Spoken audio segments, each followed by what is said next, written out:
കൂട്ടുകാരെ, എല്ലാവർക്കും നിജൂസ് വേൾഡിൻ്റെ പുതിയൊരു വീഡിയോയിലേക്ക് സ്വാഗതം. എല്ലാവരും സുഖമായിട്ടിരിക്കുന്നെന്ന് വിശ്വസിക്കുന്നു. ഞങ്ങളിവിടെ സുഖമായിട്ടിരിക്കുകയാണ്. അപ്പോൾ എല്ലാവരും സന്തോഷത്തോടെയും ആരോഗ്യത്തോടെയും ഒക്കെ ഇരിക്കുക കേട്ടോ. ഞാൻ ഈ പറയുന്ന 7 ലക്ഷണങ്ങൾ ഏതെങ്കിലും ഒന്ന് നിങ്ങൾക്ക് തുടർച്ചയായിട്ട് കാണുന്നുണ്ടെങ്കിൽ അത് പരിഹരിക്കാതെ നിങ്ങൾ പ്രഗ്നൻസി നോക്കരുത്. കാരണം പ്രഗ്നൻസി നോക്കിക്കഴിഞ്ഞ് കഴിഞ്ഞാൽ അതിനെ ഒന്ന് സപ്പോർട്ട് ചെയ്യാൻ വേണ്ടിയിട്ടുള്ള കപ്പാസിറ്റി നിങ്ങൾക്ക് ശരീരത്തിന് ഇല്ലാത്തതിന്റെ ലക്ഷണത്തിനെ പറ്റിയിട്ടാണ് ഇന്നത്തെ വീഡിയോയിൽ സംസാരിക്കുന്നത് കേട്ടോ. ആ ലക്ഷണങ്ങൾ കാണുന്നവരാണെങ്കിലും അല്ലാത്തവരാണെങ്കിലും ഞാൻ ഈ പറയുന്ന ടിപ്പ് നിങ്ങൾ കൃത്യമായിട്ട് ഫോളോ ചെയ്യുന്നുണ്ടെങ്കിൽ ഒരുപാട് നാളുകളായിട്ട് പ്രഗ്നൻസി ട്രൈ ചെയ്യുന്നവർക്കൊക്കെ എളുപ്പത്തിൽ പ്രഗ്നന്റ് ആകാനായിട്ട് അത് സഹായിക്കും കേട്ടോ. അപ്പൊ അതെന്താണെന്ന് നമുക്ക് നോക്കാം. വീഡിയോ നമുക്ക് സ്റ്റാർട്ട് ചെയ്യാം. ഇവിടെ സംസാരിക്കാനായിട്ട് പോകുന്നത് വിറ്റമിൻ ഇയുടെ ഡെഫിഷ്യൻസിയെ പറ്റിയിട്ടാണ്. വിറ്റമിൻ ഇയെ നിങ്ങൾ ഒരിക്കലും നിസ്സാരമായിട്ട് കാണരുത്. കാരണം നിങ്ങൾ പ്രഗ്നന്റ് ആകാനും നിങ്ങളുടെ പ്രഗ്നൻസി സക്സസ്ഫുൾ ആയിട്ട് മുൻപോട്ടേക്ക് പോകാനും ഒക്കെ വൈറ്റൽ ആയിട്ടുള്ള ഒരു പാർട്ട് വഹിക്കുന്ന ഒന്നാണ് വിറ്റമിൻ ഇ എന്ന് പറയുന്നത്. നിങ്ങൾ എല്ലാവരും തന്നെ വിറ്റമിൻ ഇയെ പറ്റി കേട്ടിട്ടുണ്ടാകും. ഏറ്റവും കൂടുതൽ നമ്മുടെ സ്കിന്നിനും അതുപോലെ നമ്മുടെ ഹെയറിനും ഒരുപാട് യൂസ്ഫുൾ ആയിട്ടുള്ള ഒരു വിറ്റമിനാണ് വിറ്റമിൻ ഇ എന്ന് പറയുന്നത്.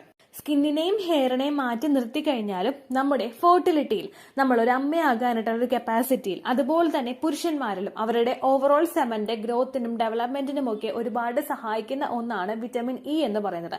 അതെങ്ങനെയാണെന്ന് നമുക്ക് നോക്കാം. വിറ്റമിൻ ഇയുടെ ഡെഫിഷ്യൻസി മൂലം ഉണ്ടാകുന്ന ലക്ഷണങ്ങൾ എന്തൊക്കെയാണെന്ന് നോക്കാം. ഇത് ക്യൂർ ചെയ്യാൻ എന്തെല്ലാം കാര്യങ്ങൾ നമ്മൾ ശ്രദ്ധിക്കണമെന്ന് നമുക്ക് നോക്കാം. വീഡിയോ നമുക്ക് സ്റ്റാർട്ട് ചെയ്യും. ആദ്യം തന്നെ വിറ്റമിൻ ഇയുടെ ഡെഫിഷ്യൻസി മൂലം എന്തെല്ലാം ലക്ഷണങ്ങളാണ് നമുക്ക് ഉണ്ടാവുന്നതെന്ന് നോക്കാം കേട്ടോ. ഈ 7 ലക്ഷണങ്ങളിൽ ഏതെങ്കിലും ഒന്ന് നിങ്ങൾക്ക് കാണുന്നുണ്ടോ എന്ന് നോക്കാം. ഏറ്റവും ആദ്യത്തേതാണ് നമ്മുടെ മസിലൊക്കെ ഒന്ന് വീക്ക് ആവുന്നത് പോലെ തോന്നുക. കൈമുട്ട്, കാൽമുട്ട്, നമ്മൾ നടക്കുമ്പോൾ നമ്മുടെ പാദത്തിന്റെ ഭാഗം, അങ്ങനെയുള്ള മസിൽസും ജോയിന്റ്സും ഒക്കെ ഭയങ്കര വീക്കായിട്ട് നമുക്ക് അനുഭവപ്പെടുക. ഒരുപാട് പേര് നേരം നമുക്ക് നിൽക്കാൻ പറ്റാതെ വരിക, ഒരുപാട് നേരം നടക്കാൻ പറ്റാതെ വരിക, ക്ഷീണം ഉണ്ടാവുക, ഇതെല്ലാം വിറ്റമിൻ ഇയുടെ ഡെഫിഷ്യൻസി മൂലം നമുക്ക് ശരീരത്തിൽ സംഭവിക്കുന്ന ലക്ഷണങ്ങളാണ്. രണ്ടാമത്തേതാണ് മരവിപ്പ്. നമ്മൾ ഒരുപാട് നേരം ഒരു പൊസിഷനിൽ ചമ്രം പടിഞ്ഞിരിക്കുമ്പോഴോ അല്ലെങ്കിൽ കൈ നമ്മൾ കുറെ നേരം തലക്കിൽ വെച്ചിട്ട്, അതായത് നമ്മൾ നമ്മുടെ തല വെക്കുന്നതിന്റെ അടിയിൽ കൈ വെച്ചിട്ട് നമ്മൾ കിടന്നുറങ്ങുമ്പോഴും നമുക്ക് ഇത്തരത്തിൽ മരവിപ്പ് അനുഭവപ്പെടാറുണ്ട്.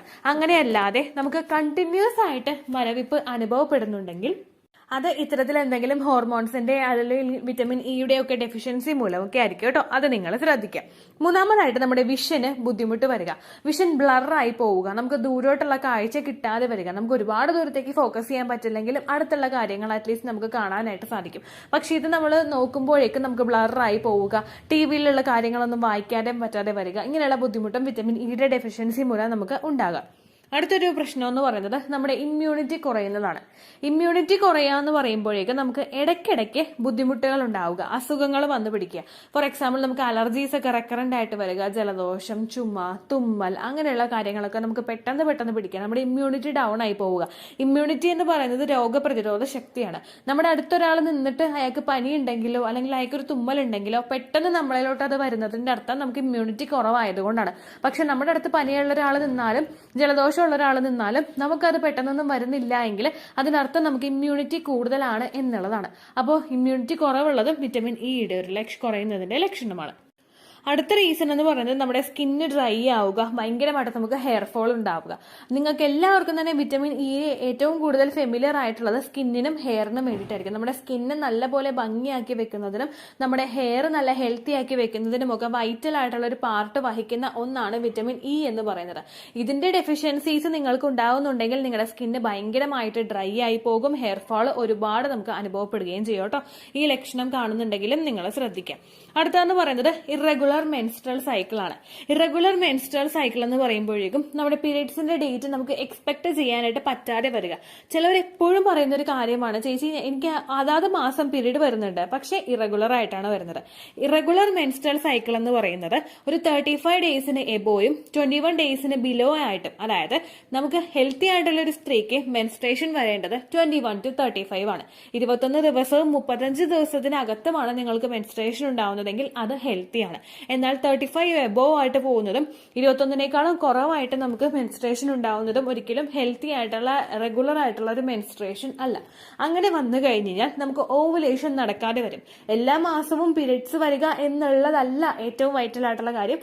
ആ പീരിയഡ്സിൽ നമുക്ക് ഓവുലേഷൻ വരുന്നുണ്ടോ എന്നതും കൂടി ഇമ്പോർട്ടന്റ് ആണ്. അപ്പോൾ ഇറഗുലർ മെൻസ്ട്രൽ സൈക്കിൾ നിങ്ങൾക്ക് ആയി കഴിഞ്ഞു കഴിഞ്ഞാൽ ഓവുലേഷൻ നിങ്ങൾക്ക് സംഭവിക്കുന്നില്ല എങ്കിൽ അതും ഈ ഒരു ബുദ്ധിമുട്ട് കൊണ്ടാണ്. ഇത്രയും ലക്ഷണങ്ങൾ നിങ്ങൾക്ക് തുടർച്ചയായിട്ട് കാണുന്നുണ്ടെങ്കിൽ ഉറപ്പായിട്ടും നിങ്ങളൊരു ഡോക്ടറെ പോയി സമീപിച്ച് വിറ്റമിൻ ഇ നിങ്ങൾക്ക് കുറവാണോ എന്നുള്ള കാര്യം നിങ്ങൾ ഫൈൻഡ് ഔട്ട് ചെയ്യണം കേട്ടോ. ഇനി വിറ്റമിൻ ഇ നമ്മളെ എങ്ങനെയൊക്കെയാണ് സഹായിക്കുന്നത് നമുക്ക് നോക്കാം. ആദ്യം തന്നെ സ്ത്രീകളുടെ കാര്യം നമുക്ക് എടുക്കാം.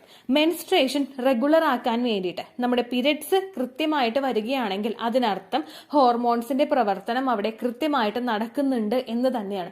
21 to 35 എന്നുള്ള ഒരു ലിമിറ്റ് ഞാൻ പറഞ്ഞതുപോലെ കൃത്യം ആ ഒരു ടൈം പീരീഡിൽ തന്നെ നിങ്ങൾക്ക് പീരിയഡ്സ് ആകുന്നുണ്ടെങ്കിൽ അതിനർത്ഥം ഈസ്ട്രോജൻ ഹോർമോണും പ്രൊജസ്ട്രോൺ ഹോർമോണും ഇടയിലുള്ള FSH LH അങ്ങനെയുള്ള എല്ലാ ഹോർമോൺസും കൃത്യമായിട്ട് വർക്ക് ചെയ്യുന്നുണ്ട് എന്നതാണ്. ഇങ്ങനെ വരികയും ഒപ്പം ഓവുലേഷൻ ലക്ഷണങ്ങളും കൂടി കാണാൻ സാധിക്കുകയും ചെയ്യുന്നുണ്ടെങ്കിൽ നിങ്ങൾ ഹെൽത്തി ആണെന്ന് നമുക്ക് അനുമാനിക്കാനായിട്ട് സാധിക്കും. അപ്പോൾ മെൻസ്ട്രേഷൻ ഒന്ന് റെഗുലേറ്റ് ചെയ്യാൻ വേണ്ടിയിട്ട് വിറ്റമിൻ ഇ ഹെൽപ്പ് ചെയ്യും. രണ്ടാമത്തെ ബെനിഫിറ്റ് ആണ് നമ്മുടെ എൻഡോമെട്രിയൽ ലൈനിങ്ങിനെ തിക്കാക്കി വെക്കുക.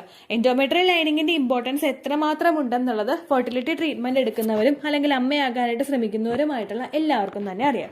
എൻഡോമെട്രിയൽ ലൈനിങ്ങിൽ പറ്റി പിടിച്ചിട്ടാണ് നമ്മുടെ കുഞ്ഞ് വളർന്നു തുടങ്ങുന്നത്. കുഞ്ഞ് വേരുറപ്പിക്കുന്നതും അവിടെയാണ്. ആ വേരൊന്ന് ഇളകി പോയി കഴിഞ്ഞാൽ കുഞ്ഞിന് അവിടെ സർവൈവ് ചെയ്യാനായിട്ട് പറ്റുമോ? ഒരിക്കലും പറ്റില്ല. എൻഡോമെട്രിയൽ ലൈനിങ് എന്ന് പറയുന്നത് ഓരോ മാസവും നമുക്ക് പീരിയഡ്സ് ആണ് വരുന്നതെങ്കിൽ അതിന്റെ കൂടെ ഷെഡായി പുറത്തേക്ക് പോകുന്നതാണ്. ഓരോ മാസവും ഡെവലപ്പ് ആയി വരുന്ന നമ്മുടെ എൻഡോമെട്രിയൽ ലൈനിങ്ങിനെ കൃത്യമായിട്ട് തിക്കണാക്കി മെയിൻറ്റെയിൻ ചെയ്യുന്നതിനും കുഞ്ഞിന് അവിടെ വന്ന് അറ്റാച്ച് ആകുന്നതിനും വേണ്ടിയിട്ടുള്ള ഒരു കപ്പാസിറ്റി കൊടുക്കുന്നത് നമ്മുടെ വിറ്റമിൻ ഇ ആണ് കേട്ടോ. അതുപോലെ തന്നെയുള്ള ഒരു ബെനിഫിറ്റ് ആണ് നമ്മുടെ ഹോർമോൺ ബാലൻസ് കൃത്യമാക്കി വെക്കുന്നു. PCOD ഉള്ള പേഷ്യൻസിനൊക്കെ എപ്പോഴും ഉണ്ടാവുന്ന ബുദ്ധിമുട്ടാണ് ഹോർമോണൽ ഇംബാലൻസ്. അവരുടെ ഈസ്ട്രോജൻ ഹോർമോൺ കൂടുതലായതുകൊണ്ടും മറ്റുള്ള പുരുഷ ഹോർമോൺസിന്റെ പ്രവർത്തനം അവരുടെ ശരീരത്തിൽ കൂടുതലാവുന്നത് കൊണ്ടും ഹോർമോണൽ ഇംബാലൻസസ് അവിടെ ഉണ്ടാവുന്നു. ഇതിനെ ഒന്ന് പ്രിവെന്റ് ചെയ്യാൻ, അതായത് PCOD ഒക്കെ ഉള്ളവർക്കൊരു ഏറ്റവും നല്ലൊരു റെമഡി ആയിട്ട് വർക്ക് ചെയ്യുന്നുണ്ട് ഈ വിറ്റമിൻ ഇ എന്ന് പറയുന്നത് കേട്ടോ. അടുത്തൊരു ബെനിഫിറ്റ് എന്ന് പറയുന്നത് നമ്മളിപ്പോൾ പ്രഗ്നന്റ് ആവുകയാണെങ്കിൽ പ്രഗ്നന്റ് ആകുന്ന സ്ത്രീകളുടെ അമ്നിയോട്ടിക് ഫ്ലൂയിഡിനെ പ്രൊട്ടക്ട് ചെയ്യാൻ വേണ്ടിയിട്ട് ഇത് സഹായിക്കുന്നു. അമ്നിയോട്ടിക് ഫ്ലൂയിഡ് നമ്മളുടെ ശരീരത്തിലെ കുഞ്ഞ് കിടക്കുന്നത് അമ്നിയോട്ടിക് ദ്രവത്തിനകത്താണല്ലോ. അമ്നിയോട്ടിക് ഫ്ലൂയിഡിന്റെ ഒരുപാട് എന്തെങ്കിലും ഇൻഫെക്ഷൻസോ അല്ലെങ്കിൽ മറ്റുള്ള ഇഞ്ചുറീസോ ഒക്കെ അമ്നിയോട്ടിക് സാക്കിലൊക്കെ ഉണ്ടായി കഴിഞ്ഞാൽ അത് പല ബുദ്ധിമുട്ടുകളും നമുക്ക് ഉണ്ടാകും. അതിനൊക്കെ ഒന്നും ഇല്ലാതിരിക്കാൻ വേണ്ടിയിട്ടും പ്രിവെന്റ് ചെയ്യാൻ വേണ്ടിയിട്ടും വിറ്റമിൻ ഇ നമ്മളെ സഹായിക്കും കേട്ടോ. അതുപോലെ തന്നെ പ്രഗ്നന്റ് ആകുന്ന സമയത്ത് നമ്മുടെ മസിൽസ് ഒക്കെ ഒന്ന് സ്ട്രെച്ച് ആകാൻ വേണ്ടിയിട്ട് എളുപ്പത്തിൽ വിറ്റമിൻ ഇ നമ്മളെ സഹായിക്കും. എന്റെ ഫസ്റ്റ് പ്രഗ്നൻസിയുടെ ആ ഒരു ഫസ്റ്റ് ട്രൈമസ്റ്റർ മുതൽ ഞാൻ വിറ്റമിൻ ഇയുടെ മെഡിസിൻ എടുത്തിട്ടുണ്ടായിരുന്നു. മസിൽസിന്റെ ജോയിന്റ്സിനൊക്കെ പെയിൻ വന്നപ്പോഴേക്കും ഡോക്ടർ ഇത് തന്നിട്ടുണ്ടായിരുന്നു. കണ്ടിന്യൂസ് ആയിട്ട് ആ അമ്നിയോട്ടിക് ഫ്ലൂയിഡ് ഒക്കെ എനിക്ക് ബുദ്ധിമുട്ടുകളൊക്കെ ഉണ്ടായതുകൊണ്ട് അതിനൊക്കെ ഒന്ന് ഓവർകം ചെയ്യാൻ വേണ്ടിയിട്ട് ഇത് ഹെൽപ്പ് ചെയ്തിട്ടുണ്ടായിരുന്നു കേട്ടോ. ഇനി സ്ത്രീകൾക്ക് ഇത്രയധികം ബെനിഫിറ്റ് തരുന്നത് പോലെ തന്നെ പുരുഷന്മാർക്കും ഇത് ബെനിഫിറ്റുകൾ ഒരുപാട് കൊടുക്കുന്നുണ്ട്. അതിൽ ഏറ്റവും ഇമ്പോർട്ടന്റ് ആയിട്ടുള്ളത് എന്താണ് എന്ന് വെച്ച് കഴിഞ്ഞാൽ അവരുടെ സെക്ഷൽ ഡിസയർ ഇൻക്രീസ് ചെയ്യാൻ വേണ്ടിയിട്ട് സഹായിക്കുന്നു. വിറ്റമിൻ ഇ ഉപയോഗിക്കുന്നത് ടെസ്റ്റോസ്റ്റിറോണിന്റെ ലെവൽ ശരീരത്തിൽ വർദ്ധിപ്പിക്കുന്നു. ടെസ്റ്റോസ്റ്റിറോണിന്റെ അളവ് ശരീരത്തിൽ കൂടിക്കഴിഞ്ഞു കഴിഞ്ഞാൽ അതുമൂലം നമുക്ക് പുരുഷന്മാർക്ക് സെക്ഷൽ ഡിസയർ വർദ്ധിക്കുന്നു. സെക്ഷൽ ഡിസയർ വർദ്ധിച്ചു കഴിഞ്ഞാൽ ഓട്ടോമാറ്റിക്കലി അവർക്ക് ഫിസിക്കൽ കോണ്ടാക്ട് ചെയ്യാനായിട്ടുള്ള താല്പര്യം അവിടെ വരും. ഒരു നമ്മളൊരു കുഞ്ഞിനെ ഉണ്ടാക്കാൻ വേണ്ടിയിട്ട് ട്രൈ ചെയ്യുന്നു എന്നതിലുപരി നമുക്കൊരു മെന്റൽ പ്ലഷർ തരാൻ വേണ്ടിയിട്ട് ട്രൈ ചെയ്യുന്നു എന്നുള്ളൊരു രീതിയിലോട്ട് അത് മാറിപ്പോകും. അതിന് വേണ്ടിയിട്ട് ഇത് സഹായിക്കുന്നു. അടുത്തൊരു ബെനിഫിറ്റുകളാണ് അവരുടെ സ്പോമിന്റെ കൗണ്ട് ഇൻക്രീസ് ചെയ്യുന്നതിനും മോട്ടിലിറ്റി വർദ്ധിപ്പിക്കുന്നതിനും വേണ്ടിയിട്ട് ഇത് സഹായിക്കുന്നു. സെമന് കൃത്യമായിട്ട് കൗണ്ടും മോട്ടിലിറ്റിയും ഇല്ല എങ്കിൽ നമ്മുടെ എഗ്ഗിന് എത്രത്തോളം ക്വാളിറ്റി ഉണ്ടെന്ന് പറഞ്ഞിട്ടും കാര്യമില്ല, പ്രഗ്നൻസി അവിടെ പോസിബിൾ ആവില്ല. അതൊക്കെ ഒന്ന് ഇൻക്രീസ് ചെയ്യാൻ വേണ്ടിയിട്ട് ഇത് സഹായിക്കുന്നു. ഇനി ഇത്രയധികം ലക്ഷണങ്ങളൊക്കെ കണ്ടു കഴിഞ്ഞാലോ അല്ലെങ്കിൽ നിങ്ങൾക്ക് ഇത്തരത്തിലുള്ള ലക്ഷണങ്ങൾ കാണുന്നില്ലെങ്കിലോ പ്രഗ്നൻസി വർദ്ധിപ്പിക്കാൻ വേണ്ടിയിട്ട് ഏതെല്ലാം ഫോംസിൽ വിറ്റമിൻ ഇ നമ്മുടെ ശരീരത്തിലോട്ട് എത്തിക്കാമെന്ന് നമുക്ക് നോക്കാം. ഭക്ഷണ പദാർത്ഥങ്ങളായിട്ടുള്ള അല്ലെങ്കിൽ ഫുഡ് ഐറ്റംസ് ആയിട്ടുള്ള broccoli, cabbage, sunflower seed, almond, എള്ള്, അവോക്കാഡോ, മാങ്ങ, കിവി, അതുപോലെ മുന്തിരി, ബ്ലാക്ക് കളറിലെ മുന്തിരിയില് കാഷ്യൂനട്ടില് ഇതിലൊക്കെ വിറ്റമിൻ ഇയുടെ കണ്ടന്റ് അടങ്ങിയിട്ടുണ്ട്. കൂടുതൽ വിറ്റമിൻ ഇയുടെ കണ്ടന്റ് അടങ്ങിയിട്ടുള്ള ഭക്ഷണങ്ങൾ അറിയാൻ വേണ്ടിയിട്ട് നിങ്ങൾ ജസ്റ്റ് ഗൂഗിൾ ചെയ്താൽ മതി. വിറ്റമിൻ ഇ റിച്ച് ഫുഡ്സ് എന്ന് പറഞ്ഞ ടൈപ്പ് ചെയ്തെങ്കിൽ നിങ്ങൾക്ക് അത് ഐറ്റംസ് ഏതൊക്കെയാണെന്ന് കിട്ടുന്നതായിരിക്കും കേട്ടോ. അത് മാത്രമല്ല വിറ്റമിൻ ഇയുടെ സപ്ലിമെന്റ്സ് നമുക്ക് എടുക്കുന്നത് കൊണ്ട് പ്രശ്നമില്ല. പക്ഷേ ഒരു ഡോക്ടറുടെ റെക്കമെൻഡേഷൻ ഉണ്ടെങ്കിൽ മാത്രം നമ്മളത് എടുക്കുന്നതാണ് കേട്ടോ നല്ലത്. നിങ്ങൾക്ക് ലക്ഷണങ്ങൾ കാണുന്നുണ്ടെങ്കിൽ നിങ്ങൾ ഡോക്ടറോട് പറയുക. അല്ലെങ്കിൽ നിങ്ങൾ പ്രഗ്നൻസിക്ക് വേണ്ടിയിട്ട് ട്രീറ്റ്മെന്റ് എടുക്കുന്നുണ്ടെന്ന് പറഞ്ഞിട്ട് ഒരു ഫിസിഷ്യനെയോ അല്ലെങ്കിൽ നിങ്ങളുടെ അടുത്തുള്ള ഒരു ആശാ വർക്കറെയോ സമീപിച്ചു കഴിഞ്ഞാൽ അവര് നിങ്ങൾക്ക് ഫോളിക് ആസിഡിന്റെ മെഡിസിൻ, അതുപോലെ അയോണിന്റെ മെഡിസിൻ, കാൽസ്യത്തിന്റെ മെഡിസിൻ ഒക്കെ തരും. അപ്പൊ അവരോട് നിങ്ങളൊന്ന് ചോദിച്ചാൽ മതി, വിറ്റമിൻ ഇയുടെ മെഡിസിൻ എടുക്കണോ, ബെനിഫിറ്റ് അല്ലേ എന്ന് ചോദിച്ചു കഴിഞ്ഞാൽ അവർ ഡോക്ടറോട് സംസാരിച്ച് വിറ്റമിൻ ഇയുടെ മെഡിസിൻ നിങ്ങൾക്ക് തരുന്നതായിരിക്കും കേട്ടോ. വൺസ് നിങ്ങൾക്ക് ആ ഒരു പ്രിസ്ക്രിപ്ഷൻ കിട്ടിക്കഴിഞ്ഞാൽ പിന്നെ നിങ്ങൾക്ക് ഉപയോഗിക്കുന്നുണ്ട്, ഒരു 3-4 മാസം കണ്ടിന്യൂസ് ആയിട്ട് ഉപയോഗിക്കുന്നതുകൊണ്ട് പ്രശ്നമില്ലല്ലോ. ആ കാര്യം നിങ്ങൾ ചെയ്യാം കേട്ടോ. നമ്മൾ ഇത്തരത്തിലുള്ള കാര്യങ്ങൾ ശ്രദ്ധിച്ചു കഴിഞ്ഞാൽ ആ പ്രഗ്നൻസി പിടിച്ച് കിട്ടിയാലും അതിനെ സർവൈവ് ചെയ്ത് മുൻപോട്ടേക്ക് കൊണ്ടുപോകാൻ വേണ്ടിയിട്ട് ഇത് ഹെൽപ്പ് ചെയ്യും. ഒരുപാട് പേര് ചാനലിൽ പോസിറ്റീവ് റിവ്യൂസ് പോസിറ്റീവ് ആയി എന്ന് പറഞ്ഞതിന് ശേഷം ഹാർട്ട് ബീറ്റ് കിട്ടിയില്ല ചേച്ചി, ഗ്രോത്ത് ഉണ്ടായില്ല എന്നൊക്കെ പറയുമ്പോൾ നമുക്ക് വിഷമമുണ്ട്. അതിനൊക്കെ ഒന്ന് സപ്പോർട്ട് ചെയ്യാൻ വേണ്ടിയിട്ടും ആ കംപ്ലീറ്റ് ആയിട്ട് കുഞ്ഞിനെ നമ്മുടെ ഹെൽത്തി ആയിട്ട് നമ്മുടെ കൈകളിൽ വെച്ച് തരുന്നതിനും നമ്മൾ ഇത്തരത്തിലുള്ള കാര്യങ്ങൾ ശ്രദ്ധിക്കുന്നത് നിങ്ങളെ ഹെൽപ്പ് ചെയ്യും കേട്ടോ. ഇത്രയേ ഉള്ളൂ വീഡിയോ. യൂസ്ഫുൾ ആയി കാണുമെന്ന് വിശ്വസിക്കുന്നു. യൂസ്ഫുൾ ആവുന്നുണ്ടെങ്കിൽ ലൈക്ക് ചെയ്യുക, ഫ്രണ്ട്സിനൊക്കെ ഷെയർ ചെയ്ത് കൊടുക്കുക കേട്ടോ. എന്തെങ്കിലും സംശയം ഉണ്ടെങ്കിൽ നിങ്ങൾ കമന്റ്സിൽ ചോദിക്കുക. പണ്ടത്തെ വീഡിയോയ്ക്ക് കമന്റ്സ് ഇടുന്നവർക്ക് റിപ്ലൈ ലഭിക്കുന്നില്ലെങ്കിൽ ലേറ്റസ്റ്റ് ആയിട്ട് ഞാൻ ഏത് വീഡിയോ ആണ് അപ്ലോഡ് ചെയ്യുന്നത് അതിന് താഴെ കമന്റ് ഒന്ന് കോപ്പി പേസ്റ്റ് ചെയ്യാനായിട്ട് ശ്രദ്ധിക്കുക കേട്ടോ. അതുപോലെ ഓവുലേഷൻ ഡേറ്റ് കാൽക്കുലേറ്റ് ചെയ്ത് തരാനായിട്ട് റിക്വസ്റ്റ് ചെയ്യുന്ന ആളുകൾ എത്രയാണോ സൈക്കിൾ ലെങ്ത് അത് മെൻഷൻ ചെയ്യാനായിട്ട് ശ്രദ്ധിക്കുക.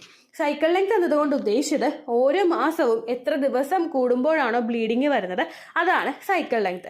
കഴിഞ്ഞ മാസം ഒരു 8-ാം തീയതിയാണ് ബ്ലീഡിങ് ആയതെങ്കിൽ ഈ മാസം 6-ാം തീയതിയാണ് ബ്ലീഡിങ് ആയതെങ്കിൽ കഴിഞ്ഞ മാസം 8-ാം തീയതി മുതൽ ഈ മാസം 6-ാം തീയതി വരെ എത്ര ദിവസമുണ്ടോ അത് കാലണ്ടറിൽ എണ്ണി തിട്ടപ്പെടുന്നതാണ് നിങ്ങളുടെ സൈക്കിൾ ലെങ്ത്. സൈക്കിൾ ലെങ്ത് നമ്മൾ കൃത്യമായിട്ട് കാൽക്കുലേറ്റ് ചെയ്യുകയാണെങ്കിൽ ഓവുലേഷൻ ഡേറ്റ് എളുപ്പത്തിൽ കണ്ടുപിടിക്കാൻ വേണ്ടിയിട്ട് ഒരുപാട് ആപ്ലിക്കേഷൻസും ഒരുപാട് ഓൺലൈൻ ആയിട്ടുള്ള വെബ്സൈറ്റുകളും ഇന്ന് നമുക്ക് അവൈലബിൾ ആണ്. പ്ലേ സ്റ്റോറിൽ പോയിട്ട് ഓൺലൈൻ ഓവുലേഷൻ ട്രാക്കർ എന്ന് ടൈപ്പ് ചെയ്ത് കഴിഞ്ഞാൽ നിങ്ങൾക്ക് അതുമായിട്ട് ബന്ധപ്പെട്ടിട്ടുള്ള ആപ്ലിക്കേഷൻസ് കിട്ടും. അത് പറ്റുന്നില്ല എങ്കിൽ ഗൂഗിളിൽ പോയിട്ട് ഓൺലൈൻ ഓവുലേഷൻ കാൽക്കുലേറ്റർ എന്ന് ടൈപ്പ് ചെയ്ത് കഴിഞ്ഞാൽ അതുമായിട്ട് ബന്ധപ്പെട്ടിട്ടുള്ള വെബ്സൈറ്റുകൾ നിങ്ങൾക്ക് കിട്ടും. അതിൽ നിങ്ങളുടെ ലാസ്റ്റ് മന്തിലെ മെൻസ്ട്രേഷൻ്റെ ഡേറ്റും ഒപ്പം ഞാൻ ഈ പറഞ്ഞ രീതിക്ക് നിങ്ങൾ കാൽക്കുലേറ്റ് ചെയ്യുന്ന സൈക്കിൾ ലെങ്ത്തും എൻ്റർ ചെയ്ത് കൊടുക്കുകയാണെങ്കിൽ നിങ്ങൾക്ക് കൃത്യമായിട്ട് ഓവുലേഷൻ ഡേറ്റ് കണ്ടുപിടിക്കാനായിട്ട് സാധിക്കും. ഫെർട്ടൈൽ ടൈം പീരീഡും നിങ്ങൾക്ക് കിട്ടും. അതായത് എത്ര ദിവസം മുതൽ കോൺടാക്ട് ചെയ്ത് തുടങ്ങിക്കഴിഞ്ഞാൽ നിങ്ങൾ പ്രഗ്നൻ്റ് ആകും എന്നുള്ളൊരു ഡേറ്റും നിങ്ങൾക്ക് പ്രോപ്പറായിട്ട് കിട്ടും കേട്ടോ. ഇത് കാൽക്കുലേറ്റ് ചെയ്യുന്ന സമയത്ത് സൈക്കിൾ ലെങ്ത് കാൽക്കുലേറ്റ് ചെയ്യുന്ന സമയത്ത് നിങ്ങളുടെ ആ ഒരു കലണ്ടറിൽ നോക്കി തന്നെ നിങ്ങൾ കാൽക്കുലേറ്റ് ചെയ്യുക. പല മാസങ്ങളിലും 30-31 ദിവസമുണ്ട്, അതുകൊണ്ടാണ് അങ്ങനെ പറഞ്ഞത്. ഒപ്പം നിങ്ങൾക്ക് ബ്ലീഡിങ് തുടങ്ങിയ ദിവസത്തിന് വേണം നിങ്ങൾ ഡേ 1 ആയിട്ട് എടുക്കാൻ വേണ്ടിയിട്ട്. സ്പോട്ടിങ് തുടങ്ങിയ ദിവസത്തിനെ, അതായത് ചെറുതായിട്ട് ഡിസ്ചാർജ് പോയി തുടങ്ങിയ ദിവസത്തിനെ നിങ്ങൾ കൺസിഡർ ചെയ്യേണ്ട ആവശ്യം ഇല്ല കേട്ടോ. അപ്പോൾ ഇത്രയേ ഉള്ളൂ വീഡിയോ. അടുത്തൊരു വീഡിയോ ആയിട്ട് നമുക്ക് വീണ്ടും കാണാം. ബൈ.